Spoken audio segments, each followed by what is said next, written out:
Welcome to another edition of Unveiling the System with Jessie Czebotar. I'm Jessie Czebotar, and let me go to a screen share quick. You can find this series and episodes in Unveiling the System, found on kingdomlivingwithjessie.com. I want to encourage you also to look for my affidavits, special reports that I put out, as well as information about what's happening with my testimony. You can find that on the war correspondence of timothycharleshomeseth.com. Today's series is another in the line of we've been breaking down the councils of the system. And I just want to refer back to some of the former images that I've used in some of the other council videos. It's important that we begin to think in layers, because that really is how individuals at the top of the system see things. When they look at an image or a symbol that they use to communicate, they're not just looking at one thing, they're thinking in layers, and that's what I'm trying to show in these videos. So today's episode is called The Structure of the Council, Part 2. In the Structure of the Council, Part 1, we introduced the different structures of the upper governing body of the Luciferian Brotherhood, known as the Council. And last time we introduced the Council of the Luciferian Brotherhood and their sovereign military order, and discussed how they're operating behind the scenes. They're considered a universal entity under the authority of Lucifer. Also, I use that name interchangeably with Satan. In this episode, we're going to break down further the three upper parts of the council of the system. And we've talked about the structure of the council, that, they have what they consider three governing heads, and that's going to be, their three main bodies or three governing heads are going to be your General Assembly, your UN Executive Board, and then also you're going to have what they call the UN Secretariat. So those are what they consider the three top bodies. And as we get into this, we're going to continue to look at different symbols that will be used to represent them. Last time we talked about, an image that you're going to see a lot in symbology, whether it's on the structure of their buildings or inside. That's a four-pointed star. It also can look like four petals. But in your councils, you'll see some of the imagery where, you might see the crescent moon shapes. It would be from here to here, or another crescent moon from here to here, or here to there, or this way. But the crescent moons is an imagery that they're going to use to communicate themselves. Those we also are just calling the seas. But, and they're going to spell that SEES. And, the council is an entity that has authority and jurisdiction over quadrants, both internationally as well as in the United States. And they're going to oversee within the quadrants the quadrant leaders internationally and over the United States, who are going to be known in the Brotherhood side of the system, your grand high priests and priestesses. And then they'll also oversee, some of the sovereign military at a quadrant level, which is going to, be interchangeable with your quadrant leaders for the sovereign military, who will be called the supreme preceptors. So let's begin to look at this and break this down. Let me quick stop this share and go to a whiteboard real quick. So as we look at this, I've kind of broke down, the imagery quite a bit because I want to help you, understand what we're talking about. And, at the very top of this Luciferian Brotherhood and their sovereign military order, which I show usually symbolized with the upside down triangle. You have, Lucifer and his generals, spiritual beings. And between the Brotherhood and those spiritual beings, you have what are known as line contracts. And those contracts connect to the principalities and the governance that they have in spiritual things, spiritual knowledge, to the Brotherhood system. So we've talked about, in my episode of the structure of the system, part 1 and 2, you have at the very top Avedon, in the middle Ashtaroth, and in the bottom Leviathan. Now you have other principalities that I talk about in some of the different episodes. But, what imagery usually constitutes Lucifer's military, it looks like three lines or three Roman colonnades, and this connects to three verses in Scripture, Exodus 14, and you get verses 19 through 21. And those three verses, when written a certain way in the Hebrew, when they're written a certain way with certain amount of letters, making, lines like this, you end up with each verse, being an image of all 72 names of the principalities, the authorities, named in the book that King Solomon wrote called the 72 Keys of Solomon. So that gets into the base of their magic structure. So underneath Lucifer and his army, you have the five women known as the five mothers of darkness, and they're going to directly, receive orders from Lucifer, and they're going to give those orders to, you know, certain individuals who oversee the council here. And you've got the main council, Satanic or Druidic Council, being made up of 300 people. Now, the UN is a big chunk of that, and as part of that governance, you have people behind the upper governing bodies of the UN that, they're jointly sitting both on the United Nations as well as in the Satanic, the Druidic Council. And the main operations are going to flow through, for the council, are going to flow through these governing bodies, this entity of the United Nations. So as we look at that, there's some terms that we want to keep in mind. You've got quadrant levels, basically, like at the very top of your sovereign military, you have your protectors. Then your next line here, you have your quadrant leaders for your sovereign military, who are going to be recognized by a straight line with three cross lines. And these are going to be known as your supreme preceptors. Now, what you're going to see is some of these terms connecting, um, you know, those who are at quadrant level, and over here, you're going to kind of have it transpose, but you have your councilmen and your grand high priest, who all are going to have jurisdiction at a quadrant level, both over the United States as well as within the Lucifer, or within the sovereign military order. So some of the terms that you'll see, interposed are grand, supreme. You'll also see the term chiefs, and you might also see like grand commander. Um, all of those are going to kind of be used interchangeably. And you also may see the term heads. That's one that we'll see used a lot in the UN to signify a certain position.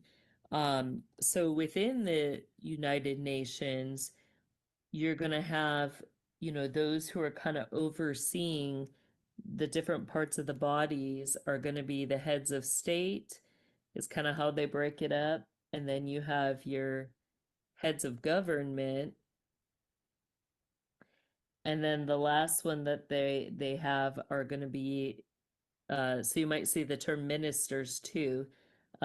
Ministers um, of foreign affairs or other things. They may put another term after ministers. So all of these terms are important to keep in mind because they all reference authority and jurisdiction at a quadrant level. That's what it's meant to, relate to and to connect. So as we, get into this, we want to remember those terms. Um, the base, as we get into this UN, we're going to see that, the three main governing bodies, you have your General Assembly. That's like the main, seats of 300 that you're going to have in the Druidic Council. Not everybody in the General Assembly is going to be connected to those 300 seats, but you're going to have a rotation and, the main 300 seats, there's going to be individuals that will be rotating through that are connected to bloodline families, connected to presidents, kings, royals, you're going to have bankers, high level financiers, people who are connected to universities who will sit in those seats. So, you're going to have a lot of different individuals rotating through the seats, and that's how they make it so difficult to figure out, how does this Luciferian Brotherhood really work? Who is all a part of it? Um, you know, the rotational seats is one of the ways, through the different entities or bodies of the main satanic or druidic council, that's, and the organizations that make it up, that's part of how they hide, how this brotherhood is really working and operating. So that's something to keep in mind here. The second main body that we said that you have in that is the UN Executive Board. And then the third, you have the UN Secretariat. And we're going to look at those, as we get into it. Your General Assembly is going to have be made up of a certain number of individuals. And then you're going to have under your executive board, that's where it gets interesting because you have 12 funds and programs that they oversee. Then you have 15 um, agencies that are going to operate through the UN. And then you have three that are known as related organizations. Now, what's interesting about this is that within high level Kabbalah, you have a play on numbers here that is very significant in Kabbalah. This is an image that they will use a lot. Like you'll see the compass in masonry, you'll see the chalice, but they will, with this image, they'll put the letters for the name of God. And um, with that, they're always going to, do things. They want to have, a perfect unity. And so you see the same thing, going this way, also representing the name of God backwards.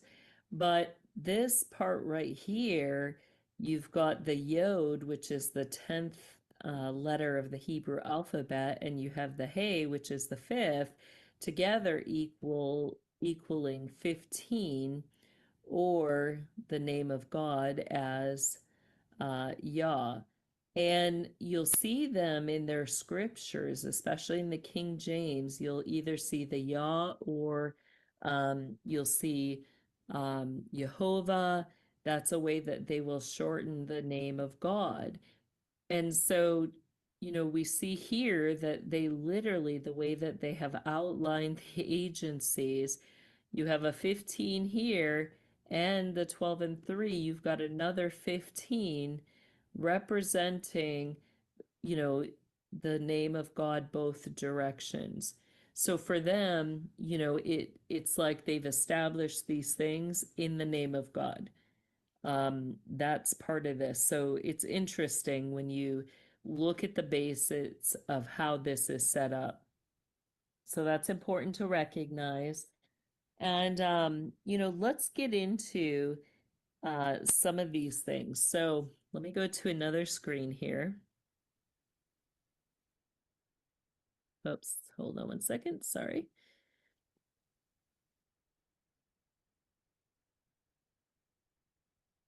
Okay.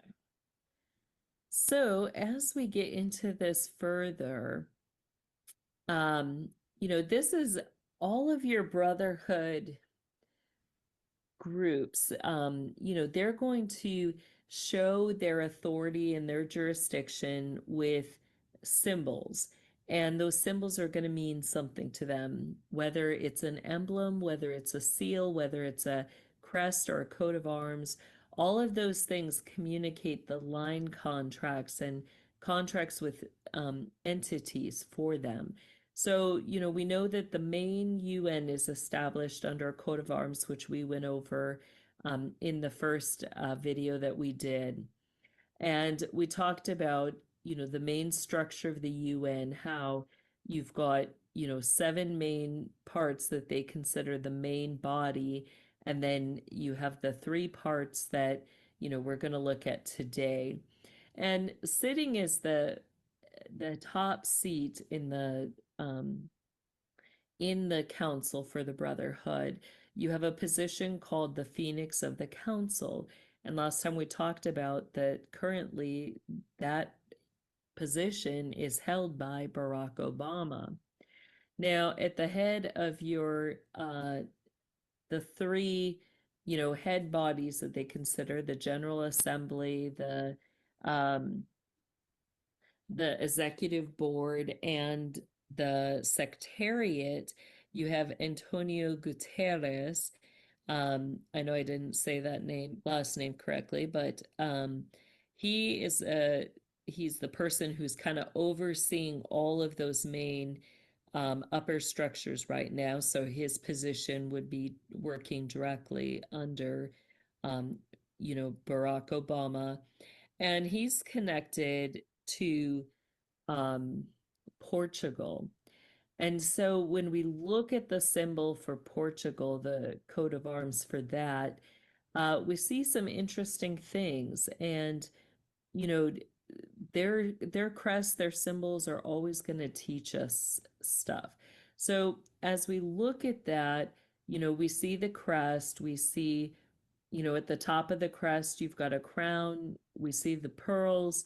When you see that, that's going to tell you that you've got Order of Melchizedek at the upper levels.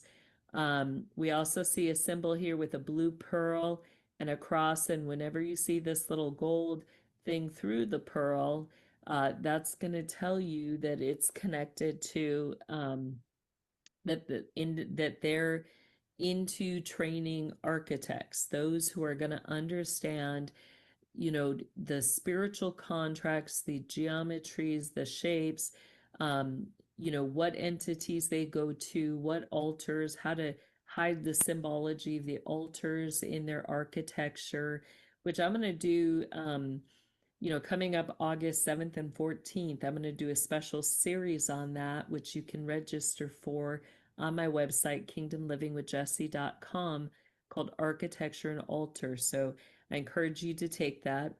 But basically, the architects are those who they study, they understand the things behind the classic architecture and how it connects to the altars and what different symbols to use to represent the entities and where they're establishing temples to worship those entities. But in this one, we see some main things. First, we see, these five dice looking symbols, um, you know, and when you see the dice and, 5 times 5, that's going to represent the points of fellowship. So it's going to have a couple different layers of meaning.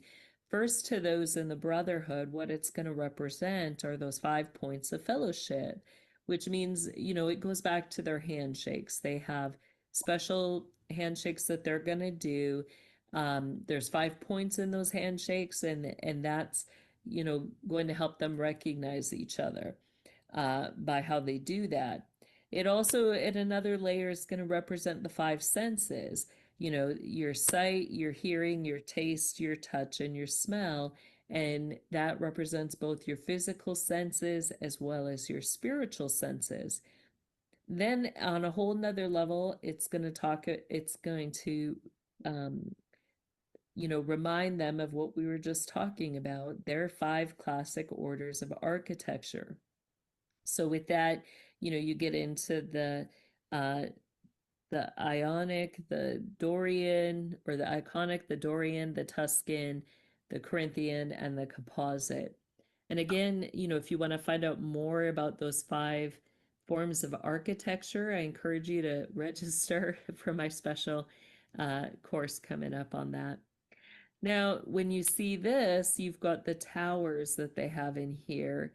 The towers usually represent special things. They represent something underground, either a breeder program, military installations, market, and those who kind of have governance over it.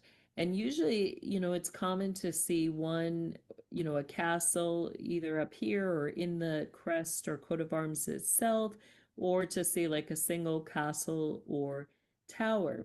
But here we see a distinct layout of them, and we see a certain number, 6 of them, um, or I'm sorry, 7 of them. And where does that go back to? That is very significant. That goes to the old crest of kind of where things have come out of. Where have the Brotherhood in that area and the sovereign military that are in Portugal come from? And, we see here the same symbology, only, done in crosses instead of in towers. And it goes back to your old coat of arms for Galicia, for Spain, showing then the structure of where things are moving from. We see even the same crown with pearls, the same architecture symbols. So telling us that they're going to be pulling things from, ancient Galicia, from their beliefs from there into the current culture where they're moving to. Now, the other thing that we see in some of these symbols is the fleur de lis, the very top of it, that representing 2 things. First, the full fleur de lis tells us that there's a connection to the Priory of Zion. Um, so that's one layer, and I've talked about in some of my structure series where your Priory Zion is going to fall right underneath your council. They're going to work hand in hand. The difference is that, you may have some of your Priory members even sitting on the council, but the difference is that your Priory members are going to be more connected to universities, educational departments at the upper levels, and kind of specialty things, your Smithsonian, your libraries, things like that. And, they may get more into the antiquities, um, and discovery type things. So that is going to be one layer. But when you see the fleur de lis kind of cut in half like this, it also can represent the order of your royal jesters, which is, that's going to be connected to your Shriners. It's a next level as they progress down those degrees. And, you could get your royal jesters there, but, sadly, The concerning thing is when you see, towers, knowing that there's things underground, and then you see that jester's hat, you have to ask, are they giving access to, those in the system that hold that degree royal jesters to things underground? And, this is the background of Antonio where, he's coming out of it. They use these crests as a way to display, here's my specs I'm bringing to the table. Here's what I can train in. Here's what I have to offer, and the question then is, you know, what access are they giving to these individuals underground? We know a lot of the underground activity, the vast markets, all of that, the breeder programs, that's going to deal with, the rape, the trafficking of children, the adrenochrome, the organ harvesting, um, the satanic ritual and killing, the murders. Then you have the turning of remains of children into diamonds. You've got, the different dark web pornographies. You get all sorts of vast things, criminal activity that's happening underground. And what are they giving access to? That's the question.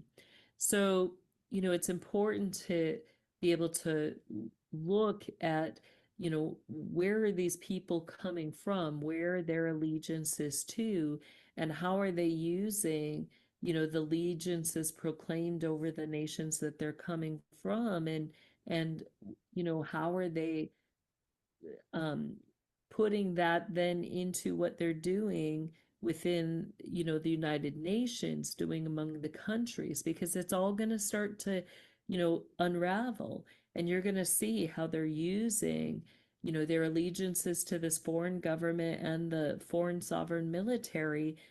They're using their allegiances for that, and they're, using other positions that they're holding on boards, on, special 501(c)(3)s, interconnecting between countries in order to benefit themselves and their brothers. And that's what we're going to see unravel. So, as we look further, we talked last week, the General Assembly, we did talk about their coat of arms. I encourage you to go back, watch that first episode. I really break it down. But even in the General Assembly's coat of arms, we see that same tower telling us that they're dealing with stuff underground. On top of, we see the pineapples under the sea, which tell us that, they're going to have access to underground Nazi submarine bases. I talked about the ones that I experienced both at Biltmore as well as Epstein Island. There were more, but we talked about how this symbology goes to Uganda. Um, we see both the black sun and the blue and the white representing Uganda. Does the UN have a special underground area there in Uganda that they're operating on top of other places? But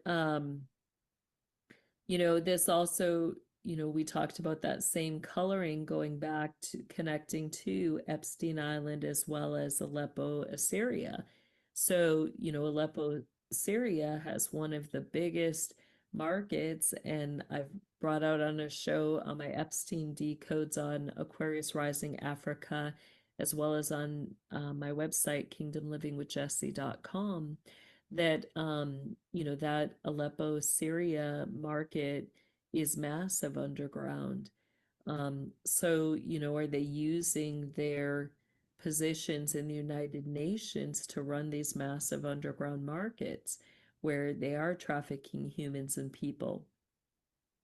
So, overall, over the General Assembly, in all those three head departments of the UN, you're going to have Antonio Guterres.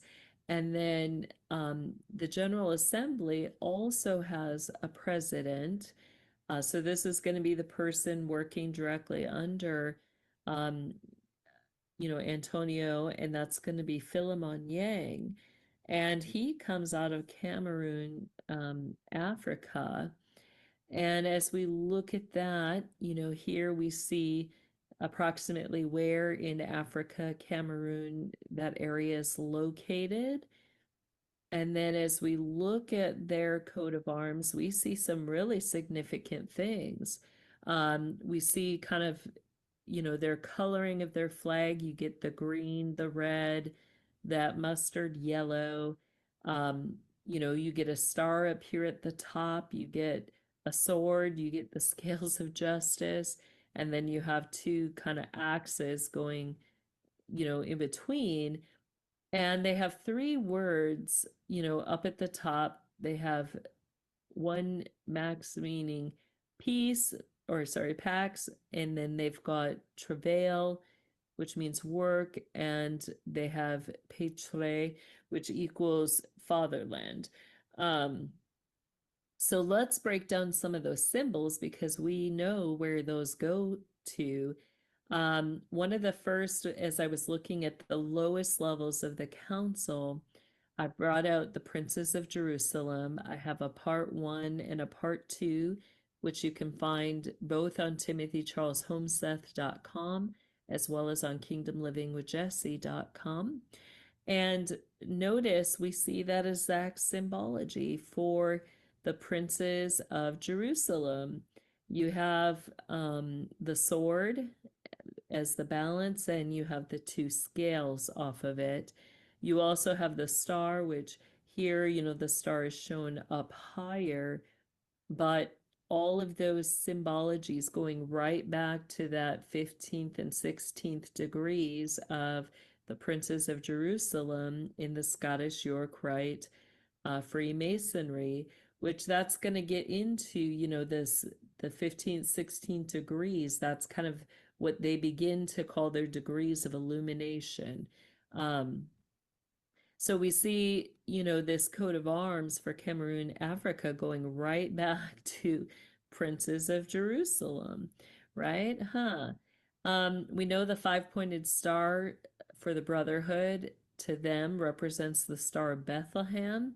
It represents the marriage of the Lamb, which is another way of just saying, homosexual sex, that they're going to engage in sexual magic. We also, see these axes, which it's common for them to use different symbology, whether, straight at your directionals, like your north, south, east, west, or, you'll see that X formation. And at one layer, that goes back to, which rituals, are they going to host or attend each year. And you get your cross rituals. You've got your main ones throughout the year, and then you've got the others that happen. So that can be a way that they're going to signify that. This also can represent a contract with Avedon, the principality.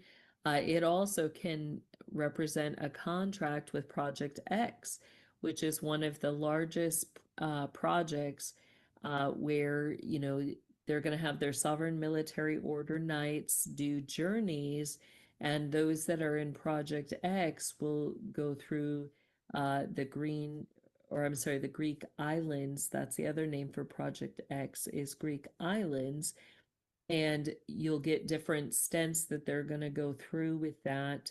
That also can be directly connected to Greenbrier Hotel, which is one of, in my priestess affidavit, I've brought out that you have a massive underground Nazi facility, bunker under there, in an area where, they'll move mass amounts of vehicle and stuff. So that's, what this Philemon is all connected to and under. Um, and then you get into, um, let's keep going here. So we got into, you know, those over the General Assembly. Now, as we begin to get into the UN's executive board, sitting at the very top of that, you have Antonio. Then you have, they're going to have um, 12 different funds and programs that they oversee, as well as the 15 specialized agencies. And some of the sigils for those specialized agencies you'll see in my background on my screen there. Each of them are connected to, a logo, an emblem, a sigil that is marking the different contracts that they have between the physical and the spiritual worlds. You're also going to have the three related organizations. So as we begin to look, we're going to see that the board members, you'll see those connected to both the 12 programs and the 15 agencies. For the 12 programs, you have things like the UNDP, UNICEF, WFP, the UNEP, the UNFPA, the UN Habitat, the UN Ops, the UN Women, the World Bank, the FAO, the ILO, and the WHO. And some of these overlap. For the 15 specialized agencies, you have the FAO, the ICAO, the IFAO, the ILO, the IMF, the ITU, UNISECO, the UN 100, the UN Tourism, and then you got the UPU, the WHO, the WIPO, the WMO, the World Bank, and then you've got the three related agencies. So as we look at this, we've got the different, we can see through the UN members, executive board members, we can see who are the heads over the agencies. And a big one that we're going to point out, because it's going to come in later as we begin to really look at things, is UNESCO. This one's going to be big, and we want to keep an eye on that and look into that further. I encourage people, research these individuals.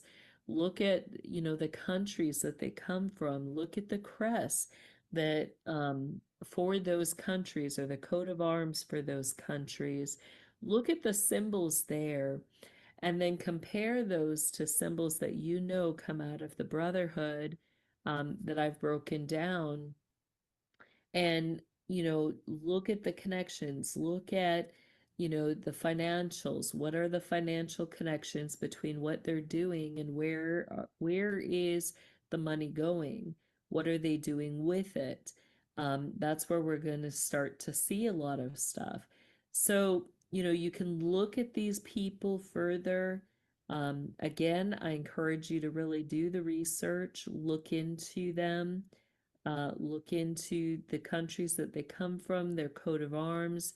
Look into see if you can find any connecting pieces to,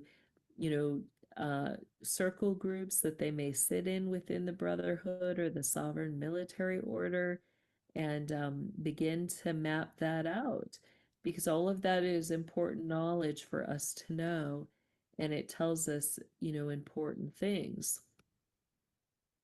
So as we go further, these are just some of the programs that we're going to see.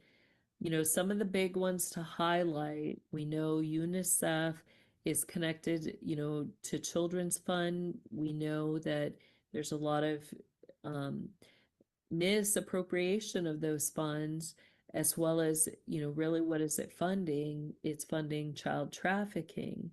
You have UNDP, which is the development program. You have UNEP, which is the environment program. You have the UNFPA, which is the population fund. And you've got the UFP, which is the World Food Program. Some of the others, the FAO is the Food and Agriculture Organization. You have WHO, which is the World Health Organization. and UNESCO, which is the Educational, Scientific, and Cultural Organization. Now, UNESCO has been, part of classifying a lot of territories as heritage sites or historical sites. So that's important. Keep your eye on that. I'm going to have some reports coming out about that. You can look at, what are the specialized agencies of the UN Executive Board, and you can find descriptions just describing more about what they do. Your FAO is your Food and Agriculture Organization is going to focus on improving nutrition, food security, and in rural livelihoods. Your international civil aviation organizations set standards for civil aviation safety and efficiency. Your International Fund for Agricultural Development provides financing for agricultural development projects in developing countries. Your International Labor Organization promotes social justice and decent work for all. Um, your International Monetary Fund works to stabilize the international monetary system and provides financial assistance to countries with balance of payment problems.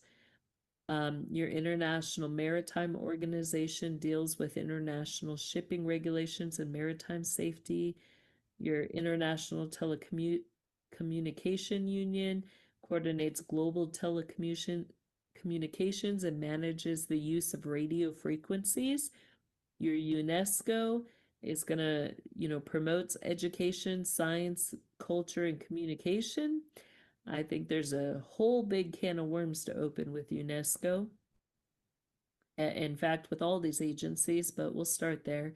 The United Nations Industrial Development Organization promotes industrial development for poverty reduction, inclusion, globalization, and environmental sustainability. Your World Tourism Organization promotes responsible and sustainable tourism. Your Universal Postal Union coordinates the international postal system. Now, this is going to be connected directly to your Galactic Federation, and, is going to be considered sovereign territory. Your World Health Organization leads international effects to improve public health. Your World Intellectual Property Organization promotes the protection of intellectual property worldwide. Your World Meteorological Organization fosters international coordination in meteorology, hydrology, and related fields, so connected to water. Your World Bank Group provides financial and technical assistance to developing countries for poverty reduction and development. But what's really happening with these organizations? How are they really working behind the scenes? The three related organizations that they connect to, some of these were also seen in your 15 and your 12. You get the World Bank, the International Monetary Fund, and the WHO, the World Health Organization. Each of these, is going to be identified under sigils. And as we begin to look at some of those, we see things. Um, one, you see this wheat, but we know that in the use of sigils and stuff, we know that that wheat is connected to Mason's wages as well as corn. It also has another meaning. What is it connected to? You're going to have both your wheat and your corn as symbology connected to the fields, which they're going to connect to, agriculture at one layer, but at another layer, it's going to connect, and here's the interesting twist. Your agricultural groups in the Brotherhood are going to connect to your Hibernians. Your Hibernians are one of the main groups. They're, considered an Irish order, um, but they're not all Irish. Um, but they're going to be highly involved in the communities with many of your agricultural promoting programs through the Brotherhood. as well as youth development. So it's going to get into the Boy Scouts, the Girl Scouts. You're going to get into your Future Farmers of America and other groups, your Elks, your Foresters, your Order of the Cedar of the Tall Trees. And all that then connects to the corn and the wheat, which in the Brotherhood Wages, what is that really? It's child pornography. So, that's one of the main symbols for that. Um, we see some, have the same as like your UN symbol. Whenever you see like kind of this globe symbol, that's going to go back to, um, you know, the symbology of the universal, Saturn, Lucifer, kind of, it represents a beyond the world. Your world is going to be separated into quadrants, but when you see the globe and it goes beyond, that represents, the universal control of the brotherhood. At the very top of it, we see that eight-pointed star, which represents for them at one layer the different rituals that are occurring throughout, the year. You also see the olive leaves or the laurels, which at one layer that represents your priestesses, at another it represents the olive tree, the laurels, which that's going to connect back to your Sanhedrin of Israel. Um, here up here we see the chain link instead of, when you see the chains in masonry, um, or at your lower levels, a lot of times at the quadrant level, that's going to connect to your odd fellows, your knights of Pythias. When you see five, we're going to see that more like in our symbology of the the Olympics, representing the Olympians, and so it broadens from your quadrant level. You've got your odd fellows overseeing things. It's going to be the same group of people but higher level now, beyond the odd fellows and your knights of Pythias, which are grand high priest levels in the system. For that's what it leads up to. You have a position beyond that. When they get into the council, they'll be known as Olympians. That's going to connect to the two anchors, which is going to be a symbology for on the water.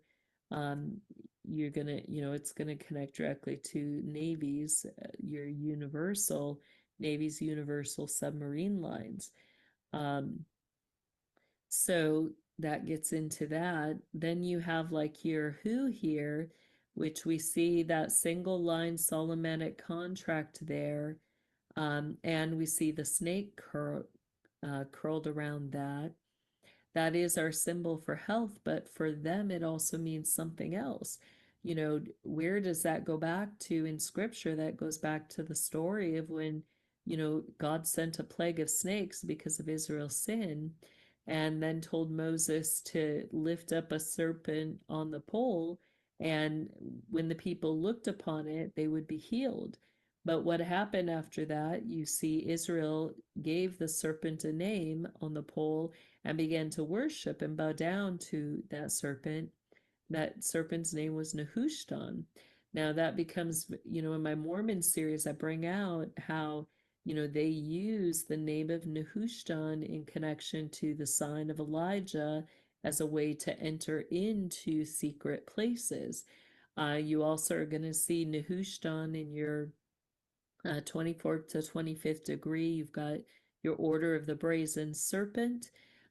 In there, their symbology will be a T instead of a full cross. And on that top crossbar, they will write the name Nehushtan. And so, besides this symbol here, a straight line with the snake, it also could be shown as a straight line with a T on cross up on the top, representing Nehushtan.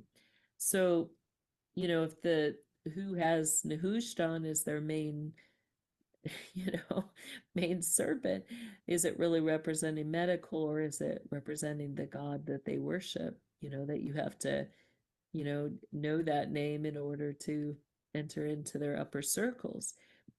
Um, for the ILO, you get some interesting symbology. The only one I'm going to cover right now is these gears. Whenever you see kind of the gear look, that's going to go back to your Rotarians. Your Rotarians are primarily known in the system being in connection to, like, the symbol that they'll use a lot is the white rose. The roses in the system connect to breeder programs and investing in the breeder programs. So let's look at that real quick for one moment. Let's go back and right here, what do we have? The ILO is a labor organization. They're supposed to promote social justice and decent work for all. And yet, right here, we see the Rotarian symbol in the system representing those that are connected to the White Rose and the breeder programs. Who specifically do the Rotarians kind of oversee in that? It's females. They each will sponsor a female, and they're raising that female up, giving her education, giving her opportunities, giving her money, and all of that to make, good wives for, elite men. That's exactly what, the Rotarians do behind the scenes. So we're going to see within all of these that universal symbol, and some of them don't give a lot of extra information. What's interesting with this one is you have the, looks like the mother and the baby. Usually in the Jesuit church, we see it opposite. You'll see the female head raised above the infant Jesus, but that representing, the raising up of gods, um, and that's what that imagery in the system represents is, whose head is above. And, when you see it with Mary's head above the infant Jesus, it's showing the divine feminine being raised up. So all of these mean things. Even the two wings we see here. Last time we went over a main brotherhood symbol, which you can find in their book, Initiates of the Flame by Manly P. Hall. And you have that circle with a flame in the middle, and then often represented with the two wings, this representing your order of Melchizedek, the wing to the west representing your order of the Phoenix, and your wing to the east representing your order of the Golden Dawn. Now, this same symbol, if it's representing the upper orders of the system, that's how it will be read. But it also is used to represent different types of magic, which that's where you'll see more with this when, it could, because you've got the universal symbol, it could be read as representing the brotherhood itself. You got the main circle here in the middle and the two wings, but it also can represent magically thelemic magic, which is going to come through Aleister Crowley. What is that going to entail? Aleister Crowley was massive for, creating magic that included having sex with 12-year-old boys. So, what's this one? This is the ICAO. Let's take a moment and just look at, the ICAO. Let's find them quick and see, what is their focus supposed to be. There's to set international standards for civil aviation safety and efficiency. The question with this is, what are they doing? And when you have, agencies or um, things working together, you have to ask, is their purpose to, is it supply and chain and distribution? That's one of the things we have to ask. Are these the means of how they're operating within themselves as a body to do criminal activity under, the brotherhood system, but to hide it as, humanitarian efforts? Um, that's how the system operates. They've got a dark side and a light side. Your dark side causes the death, the chaos, the destruction.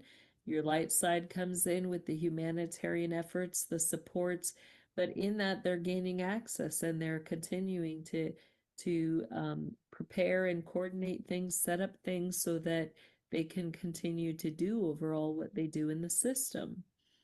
Um, so all of that, is concerning. Um, this one, you've got the flame in the circle representing the great white flame. In this, you see, what looks like a person with their arms stretched out. That's the base Kabbalah symbol, where you have the man with his arms stretched out, ascending into his godhood. Um, and this goes back to some of your, uh, let me pull it up here real quick. Use this one.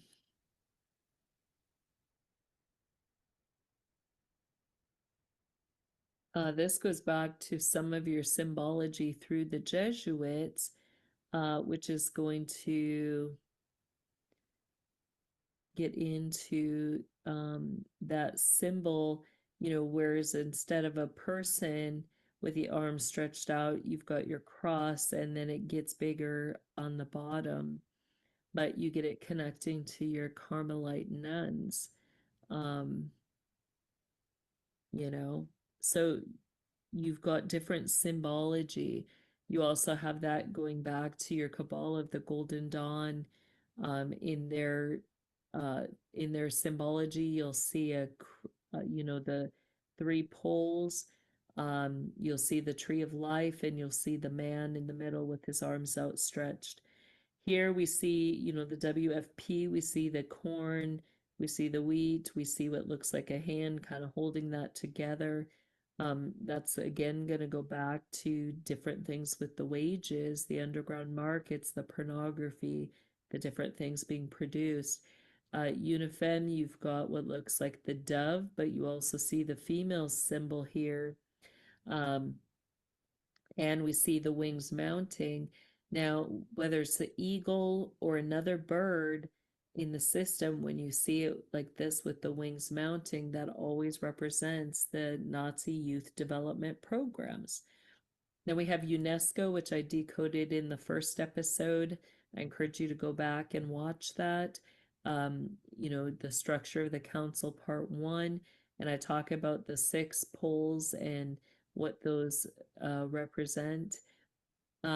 So we see a lot of brotherhood things here within, the 3 main heads of the body of the United Nations. The last part of the 3 heads, we had the General Assembly, we had the Executive Board, and then you have the UN Secretariat.